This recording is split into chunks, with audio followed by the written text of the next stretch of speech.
I will say the best throw of the game, in my opinion, was Nussmeier's 60-yard bomb into the numbers Into the of Jason hands. Brownlee. Oh. Into the numbers. And let's keep going offensive takeaways. I mean, there's O-line stuff. Mitch, I don't know if you want to weigh in on some stuff you saw on that side of the ball. Yeah, I mean, I think it's pretty status quo-y from the O-line. I mean, the first unit didn't have a ton of reps. Like 6 everyone snaps or thinks something. I hate Josh Simmons because I pointed out the snatch that I warned about last week, and then it happened in the game, and I showed video evidence, and now I'm a hater. But Benson looked good, but again, he barely had any reps. Jalen looked good in a couple, pass pro reps. Running back wise, I mean, we can get into it, but everyone's excited. And again, I think that's something call back to us talking last week.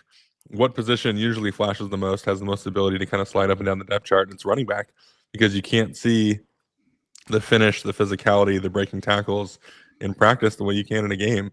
And so was it 10 official broken tackles? I think it's like 3 less than the running backs had last year as a whole, or some crazy stat. Yeah, it's a crazy stat. Yeah. And one game. That's real. Wild. Again, not Ram starters, not Myles Garrett trying to drag him down, but yeah, it's legit. You're still breaking tackles of guys who are either going to make NFL rosters or on the fringe. And I thought the running looked pretty good. The angles, there's some weird stuff in the run game still that I didn't necessarily love, but the touchdown that gets called back, I mean, makes a decisive cut, puts his foot in the ground, runs through contact, gets in the end zone. Pretty terrible holding call. Yeah, I was gonna say, did you agree with that holding call? Because on every angle I looked, I was like, well, what is? I think it was on Hunter Norzad, who was the center at the time. And I was saying, well, what is he supposed to do? Like, just like he's blocking him. Like he's inside. I know. I mean, he's inside the frame. He's in the frame. Redirected his body. Like the guy maybe gets outside a little bit, and there's a little bit of like a jersey, grasping the side of the jersey, but usually the guy has to like be disengaging, falling to the ground, going for the tackle for that to be a penalty. That's one that like is basically a point of contact penalty. He got called on that because the running back was right next to him, and there was a little bit of a grasp, and that's what the ref sees, and that's what they call. If that was done by any of the other linemen at any other point on that play, it doesn't get called because it's not really at the point of contact. So that was unfortunate. Didn't agree with that call, but again, I thought a nice rep from all the guys up front. Really nice rep from Johnson there, and being able to run it the way he did. Again, I pointed out online still some kind of funky stuff with run game angles and kind of ironing that stuff out. I'm curious to see how much stuff EB brings with him from Ben Johnson and like what kind of looks different, especially with the under center. There's a run that he basically gets stuffed in the hole. I think center, right guard, right tackle are running a way too wide angle on an inside zone departure. And so when he takes his footwork, there's a linebacker that the O-line basically can't block because the angles are all wrong. So there's stuff like that like sometimes isn't on him. I'd be curious what EB is saying on that play, if he's telling him he's got to stretch it and chase the front side tackle or not. But all in all, I mean, again, as good as a debut as you can see, and I know the depth chart they released is basically useless because no one changed. But in terms of like reps on the field of practice, like has that changed at all, Nate? Yes, I think it has. I still think, I don't know if it's just like the coaching staff is comfortable with Amari DeMarcado just being like, hey, he's a veteran.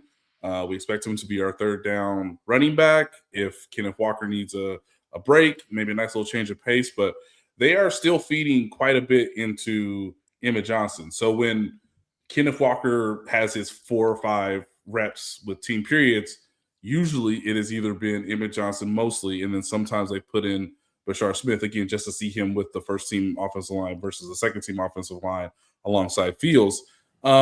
Today they did do a little bit more passing to DeMarcado, so I wonder if that is something that they're, just little sprinkles along the way to get him prepared for maybe Saturday's game against the Buccaneers, because he might play more. And I would wonder if he would play more with like Justin Fields against the Buccaneers. And if that's the case, then maybe you don't play him a ton against Seattle in the preseason finale so that you can play more of the young guys to get them one last little dress rehearsal before the season. But in terms of like reps, they clearly like what they saw in Johnson, and they're going to keep sort of feeding and developing that. I think that was one thing that Eric Bieniemy was trying to get across today in his news conference was we're still in the developmental process, right? I know everybody's like, woo, we got a game, finally, like something to watch, something to like look at and analyze. But he's like, we're still technically in training camp. We still have to develop, the young guys, which I think is obviously Johnson and Brashard Smith. And so they're still trying to give those guys the majority of reps in a way that I think, as you probably know, Mitch, when you get to the regular season, that's going to swing in the other way, where it's like, okay, most of these reps are going to go to the starters, and you might get an occasional little bit here and there for whoever the regular season opponent is. Obviously, for week 1, it'll be the Broncos. Yeah, when we signed McKinnon, like, did he get this little training camp reps from the jump, or was it like after a season of kind of proving himself? Because it seems weird to like it. Yeah, it's a great point, because I think they were using McKinnon more often as like, and again, we have to think about this too. This is different because Patrick's not coming off a major injury. And so the first year McKinnon, it was a lot of him like, okay, understanding what does Pat want? What are we going to do in this blitz period? Okay, where am I at in terms of landmarks for screens or as a pass catcher? I think in year 2, it was pretty evident that like McKinnon was just like, I'm good, I'm fine. I think at that point, that was reasonable. This is a little bit more of a departure from that with DeMarcado. But the thing that gives me the best hope for him is every time they do the one-on-ones in terms of pass blocking, he's clearly the best guy who can do the job. So if you feel like, hey, you've played in the NFL, we've seen you run with the football, we haven't seen that from Emmett Johnson or maybe this new coaching staff with Bieniemy and DeMarco Murray as the running back coach, maybe we want to see that from, Brashard Smith a little bit more. I understand that. Very interested to see how they handle DeMarcado in this second game, because the second preseason game is usually where you want most of your veterans to feel like, okay, they got what they needed, and then we can move on and start, game planning for that first opponent. If DeMarcado doesn't play much in the second preseason game, then I guess I would be somewhat concerned, because I think this roster does need 4 running backs.